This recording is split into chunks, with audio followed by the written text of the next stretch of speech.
ಓಂ ಶಾಂತಿ. ನಾನು ಬೆಂಗಳೂರಲ್ಲಿ ನನ್ನ ಮಗಳ ಮನೆಗೆ ಒಂದು ಚಿಕ್ಕ ಪಾಪು ಆಗಿತ್ತು. ಅವ್ಳು ಕೆಲ್ಸಕ್ಕೆ ಹೋಗ್ತಾ ಇದ್ಲು. ಅವ್ಳದೊಂದು ಪಾಪು ನೋಡ್ಕೊಳ್ಳೋದಕ್ಕೆ ನಾನು ಅಲ್ಲಿಗೆ ಹೋಗಿದ್ದೆ. ಆವಾಗ ಅಲ್ಲಿ ಕೆಂಗೇರಿನಲ್ಲಿ ಹೊಯ್ಸಳ ಸರ್ಕಲಲ್ಲಿ ಬಾಬಾ ಅವ್ರ ಮನೆ ಇತ್ತು. ಅಲ್ಲಿಗೆ ನಾನು ಯಾವಾಗಲೂ ಬೆಳಗ್ಗೆ ಹೊತ್ತು ಹೋಗಿ ಬಂದುಬಿಡ್ತಾಯಿದ್ದೆ. ಕ್ಲಾಸ್ಗೆ ಹೋಗೋಕ್ಕೆ ನನಗೇನೂ ತೊಂದರೆ ಇರಲಿಲ್ಲ. ಆದರೆ ಮಧ್ಯ ಫಂಕ್ಷನ್ಗೆ ಮತ್ತು ಇನ್ನೇನಾದರೂ ಅಟೆಂಡ್ ಮಾಡಬೇಕಾದ್ರೆ ತುಂಬ ಕಷ್ಟ ಇತ್ತು ನನಗೆ. ಆ ಪಾಪು ನೋಡ್ಕೊಳ್ಳೋದೇ ಒಂದು ದೊಡ್ಡ ಜವಾಬ್ದಾರಿ ಹೋಗಿತ್ತು. ಹಾಗಾಗಿ ನಾನು ಇದು ಬೆಂಗಳೂರಿನಲ್ಲಿ ಗೊಟ್ಟಿಕೆರೆಯಲ್ಲಿ ದಾದಿ ಜಾನಕಿ ಬರ್ತಾರೆ. ಆ ಒಂದು ದೊಡ್ಡ ಬಿಲ್ಡಿಂಗ್ ಕಟ್ಟಿದ್ದು, ಅದನ್ನು ಉದ್ಘಾಟನೆಗೋಸ್ಕರ ಬರ್ತಾರೆ ಅಂತ ಅಂದ್ಬಿಟ್ಟು ಇದು ಪ್ರೋಗ್ರಾಮ್ ಅನೌನ್ಸ್ ಆಗಿತ್ತು. मैं बेंगलुरु में बेटी के घर में गई थी. बेटी को छोटा बच्चा हुआ था, तो उसका देखभाल करने का पूरी जिम्मेवारी मेरे ऊपर था. मुझे सेंटर आने जाने में कोई तकलीफ़ नहीं था, लेकिन कोई प्रोग्राम हो तो उसमें को थोड़ा तकलीफ़ होता था. एक बार दादी आने वाले थे वरदानी भवन में, जो बड़ा बिल्डिंग बनाया था उसका इनॉग्रेशन में. ಆಮೇಲೆ ಹೀಗೆ ಬೆಳಗ್ಗೆನೇ ಸೆಂಟ್ರಿಗೆ ಅಂತ ಅಂದ್ಬಿಟ್ಟು ಹೋದರೆ ಏನಾಯಿತು ಅಂದರೆ ದಾದಿನ ವೆಲ್ಕಮ್ ಮಾಡೋದಕ್ಕೋಸ್ಕರ ಎಲ್ಲರೂ ಹೋಗ್ತಾಯಿದ್ರು. ಕಾರಲ್ಲಿ ಎಲ್ಲರೂ ಹೋಗ್ತಾಯಿದ್ರು. ಕ್ಲಾಸಿಲ್ಲ, ಅಲ್ಲಿಗೆ ಎಲ್ಲರೂ ಡೈರೆಕ್ಟಾಗಿ ಅಲ್ಲಿಗೆ ಹೊರಟೋಗೋದು ಅಂತ. ನಮ್ಮ ಅಣ್ಣವ್ರು ಬಂದಿದ್ದರು ಮತ್ತು ನಮ್ಮ ಪಾಪು ಬಂದಿದ್ದ ಜೊತೆಗೆ. ನಾನು ಹೇಳ್ಬಿಟ್ಟು, ಇಲ್ಲ ನಾನು ಅಲ್ಲಿಗೆ ಹೋಗ್ತೀನಿ, ನೀವು ಮನೆಗೆ ಹೋಗಿ ಅಂತ ಅಂದ್ಬಿಟ್ಟು ಹೇಳ್ಬಿಟ್ಟು ಹೊರಟೋದೆ. ನನ್ನನ್ನು ಕಾರ್ ಹತ್ಕೊಂಡು ಹೊರಟೋದೆ. ಆಮೇಲೆ ಕಾರು ಹೋಯ್ತು ಒಂದು 2 सेंटर में मैं गई. जिस दिन दादी आने वाली थी इनॉग्रेशन के समय में, मैं सेंटर में गई थी क्योंकि मुझे उसका इन्फॉर्मेशन मालूम नहीं था. मेरे साथ मेरा पोता भी और युगल भी आए थे. सभी लोग कार में जा रहे थे. आज यहाँ क्लास नहीं रहेगा, दादी के पास वहाँ जाने वाले बोल के हर कोई अपना अपना गाड़ी में और कारे में जाने लगे. तो मैंने भी मेरे युगल को कहा, आप पोता के साथ आप घर चले जाइए, मैं दादी के पास होके आऊँगी बोल के मैंने भी कार में चढ़ के निकल पड़ी. ಆಮೇಲೆ ನಾನು ಹೋಗ್ತಾ ಇರಬೇಕಾದ್ರೆ ನನಗೆ ತುಂಬ ಖುಷಿ ಆಯಿತು. ಅಯ್ಯೋ, ಕ್ಲಾಸ್ಗೆ ಅಂತ ಬಂದೆ, ದಾದಿನ ಮಿಲ್ನ ಮಾಡಿ ಇದು ಮಾಡಿದೆ, ಅವ್ರನ್ನ ವೆಲ್ಕಮ್ ಮಾಡೋ ಅವಕಾಶ ಸಿಗ್ತಲ್ಲ ಅಂತ ಅಂದ್ಬಿಟ್ಟು ನಾನು ಖುಷಿಯಿಂದ ಹೋಗ್ತಾ ಇದ್ದೆ. ಆದರೆ ಒಂದು 2-3 ಕಿಲೋಮೀಟ್ರ್ ಮುಂದೆ ಹೋಗಿದ್ದೀವಿ. ಅಷ್ಟರಲ್ಲಿ ಅಣ್ಣವರು ಆರನ್ ಮಾಡಿಕೊಂಡು ಬೈಕಲ್ಲಿ ಹಿಂದಿಂದೆ ಬಂದರು. ಆಮೇಲೆ ಬಂದಾದಮೇಲೆ ನಾನು ಗಾಡಿನ ನಿಲ್ಲಿಸ್ಬಿಟ್ಟು ಆಮೇಲೆ ಹೇಳಿದ್ರು, ಇಲ್ಲ ಮಗಳಿಗೆ ಹೇಳ್ದೆ ನೀನು ಹೋಗ್ಬೇಡ, ವಾಪಸ್ ಬಾ ಅಂತ ನನ್ನನ್ನು ಇಳಿಸ್ಕೊಂಡು ವಾಪಸ್ ಮನೆಗೆ ಕರ್ಕೊಂಡು ಹೊರಟೋದು. मैं इसी खुशी में थी.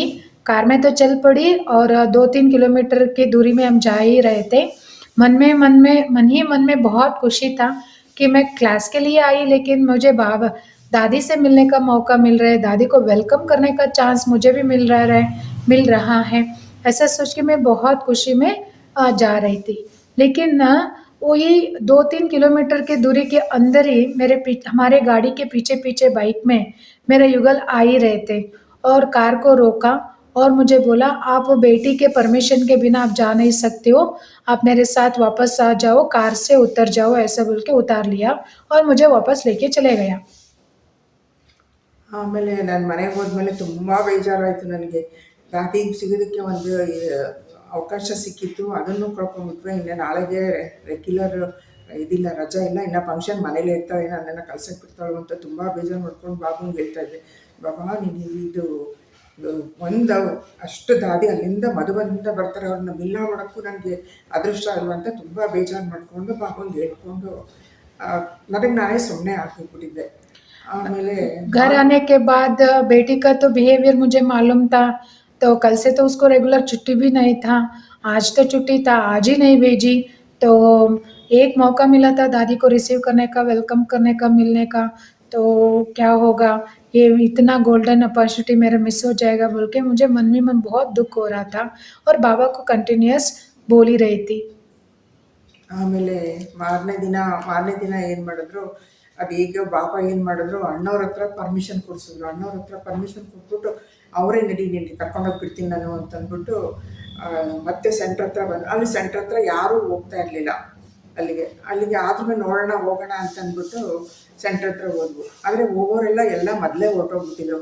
ಅಕಸ್ಮಾತ್ ಬೈ ಚಾನ್ಸು ನನಗೆ ಇನ್ನೊಂದು ಗ್ರೂಪು ಹೋಗೋದಕ್ಕೆ ಒಂಥರ ಅಲ್ಲೇನೋ ಮರ್ತೋಗಿದ್ರು ಅಂತ ತೊಗೊಳಕ್ಕೇನೋ ಅಂತ ಅಲ್ಲಿಗೆ ಬಂದಿದ್ದರು. ಆವಾಗ ನನಗೆ ಅಲ್ಲಿ ಚಾನ್ಸ್ ಸಿಕ್ತು ಆ ಕಾರಲ್ಲಿ ಹೋಗೋದಕ್ಕೆ. ಆವಾಗ ನನಗೆ ತುಂಬ ಖುಷಿ ಆಯಿತು. ಆಮೇಲೆ ಒಂದು ಅರ್ಧ ದಿನ ಬಿಡೋಕ್ಕಾಗ್ತಿದ್ದವರು ನಾನು ಇಡೀ ದಿನ ದಾದಿಜಿ ಪ್ರೋಗ್ರಾಮ್ನಲ್ಲಿ ಅಟೆಂಡ್ ಮಾಡಿಕೊಂಡು ಮತ್ತೆ ವಾಪಸ್ ಬರೋಕ್ಕೆ ನನಗೆ ಬಾಬಾ ಅವಕಾಶ ಮಾಡಿಕೊಟ್ರು. ಇದು ನನಗೆ ಏನು ಅಂದರೆ ಬಾಬನ ಮೇಲೆ ನನ್ನ ನಿಶ್ಚಯ ಇದ್ದರೆ, ನಾನು ಹೋಗಲೇಬೇಕು ಅಂತ ದೃಢ ಸಂಕಲ್ಪ ಮಾಡಿದರೆ ಬಾಬಾ ಹೇಗಾರು ನೆರವೇರಿಸ್ಕೊಡ್ತಾರೆ ಅನ್ನೋದನ್ನು ನಾನು ಇದರಿಂದ ಪಾಠ ಕಲಿತ್ಕೊಂಡೆ. और नेक्स्ट दिन के लिए मेरे युगल ने वो खुद बोला, मैं परमिशन देता हूँ, आप जाओ आज पूरा दिन दादी का प्रोग्राम अटेंड करके आओ, मैं ड्रॉप करके आता हूँ, आप आओ बोल के मुझे सेंटर तक लेके गया. लेकिन उस दिन कोई जाने वाले ही नहीं थे, जो भी जाना था सब पिछले दिन ही चले गए थे. लेकिन उसमें एक ग्रुप उस दिन नेक्स्ट दिन में भी कुछ सामान लेने के कारण कार में आए थे. मैं 3-4 मिनट ही देखा तो वो कार मिला, तो मैं बहुत खुशी में आ गई. दादी से फिर से मिलने का मुझे मौका मिल गया बोल के मैं कार में बैठ गई और दादी से मिली. आधा दिन का परमिशन के लिए मैं इतना तरस रही थी, लेकिन मुझे पूरा दिन दादी के प्रोग्राम में अटेंड करके रहने का मिलने का मौका पूरा मिला. इसमें मैंने ये सीखा कि बाबा पर अगर संपूर्ण निश्चय है तो प्यार है तो हमारा संकल्प पूरा हो जाएगा. ಇದು ಈ ಒಂದು ಪ್ರಸಂಗ ಇದಾದಮೇಲೆ, ಈ ಪ್ರಸಂಗ ನಡೆದ ಮೇಲೆ ನನಗೆ ಬಾಬನ ಮೇಲೆ ಇನ್ನೂ ತುಂಬ ನಿಶ್ಚಯ ಜಾಸ್ತಿ ಆಯಿತು, ಪ್ರೀತಿ ಜಾಸ್ತಿ ಆಯಿತು. ಮತ್ತು ಅದರಿಂದ ಏನಾಯಿತು ಅಂದರೆ, ನಾನು ಹೊರಗಡೆ ಹೋಗಬೇಕಾದ್ರೆ, ಮನೆ ಹೋಗಿದ್ರೆ, ಏನೇ ಕೆಲಸ ಮಾಡಬೇಕಾದ್ರೆ ಬಾಬಾ ನೀವು ನನ್ನ ಜೊತೆಗಿರಿ, ನಾನು ಇದು ಮಾಡ್ತಾಯಿದ್ದೀನಿ, ಅದು ಮಾಡ್ತೀನಿ, ಹೊರಗಡೆ ಹೋಗ್ಬೇಕಾದ್ರೆ ನನ್ನ ಜೊತೆ ಬನ್ನಿ ಅಂತಂದು ಹೇಳ್ಕೊಂಡು ನಾನು ಅವರನ್ನು ಜೊತೆಲೇ ಕರ್ಕೊಂಡು ಹೋಗೋದು, ಜೊತೆಲೇ ವಾಪಸ್ ಮನೆಗೆ ಕರ್ಕೊಂಡು ಹೋಗೋದು. ಮನೆಗೆ ಹೋಗಿದ ತಕ್ಷಣ ಥ್ಯಾಂಕ್ಸ್ ಹೇಳೋದು, ಮತ್ತು ನನ್ನ ಕೆಲಸ ಶುರು ಮಾಡ್ಬೇಕಾದ್ರೆ ಬಾಬಾ ಜೊತೆಗೆ ಬನ್ನಿ ಅಂತ ಕೇಳೋದು. ಹೀಗೆ ಮಾಡ್ತಾ ನನಗೇನಾಯಿತು ಅಂದರೆ, ಬಾಬನ ಮೇಲೆ ತುಂಬ ಅತಿಯಾದಂಥ ಒಂದು ಪ್ರೀತಿ ಮತ್ತು ಸ್ನೇಹ ಎರಡೂ ಜಾಸ್ತಿ ಆಗೋದು. ಜಾಸ್ತಿ ಆದಮೇಲಿಂದ ಇವಾಗ ಏನೇ ಮಾಡಿದ್ರು ನಾನು ಬಾಬನಿಗೆ ಫಸ್ಟ್ ಹೇಳಿಬಿಟ್ಟೆ ಆಮೇಲೆ ನಂತರ ಮಾಡೋದು. इस इंसिडेंस के बाद बाबा पर मेरा निश्चय और भी बढ़ गया, प्यार भी बढ़ गया और मैं हर समय बाबा को साथ में ही लेके मैं चलती हूँ. आना जाना हर चीज़ मैं बाबा के साथ ही करती हूँ. घर में भी घर से निकलते हुए साथ में लेके जाती हूँ, वापस आते हुए भी बाबा को साथ में ले आती हूँ. हर चीज़ में मैं बाबा को शेयर करती हूँ. ಓಂ ಶಾಂತಿ.